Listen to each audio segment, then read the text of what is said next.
Vrai scoop, il y a une fuite d'un document interne de l'Union européenne qui prouve que l'Union européenne, depuis 2024, est au courant des crimes de guerre que commet Israël en Palestine et particulièrement à Gaza.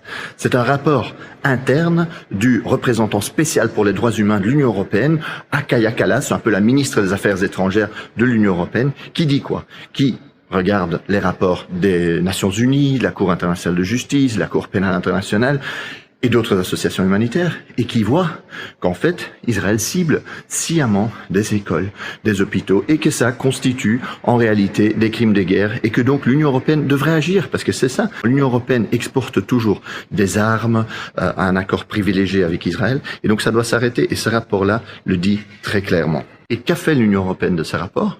Ils l'ont enfoui, ils l'ont caché.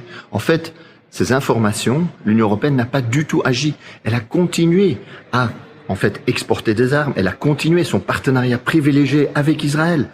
Et cela constitue évidemment une complicité très très claire avec ce qui est en train de se passer.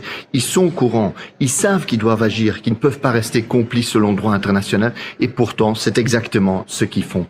Eh bien aujourd'hui, nous nous battons plus que jamais, non seulement pour un immédiat embargo sur les armes, pour un arrêt de ce partenariat privilégié avec Israël, mais aussi évidemment, nous allons maintenant poser la question de la complicité légale, de la responsabilité légale des institutions européennes et des gouvernements européens.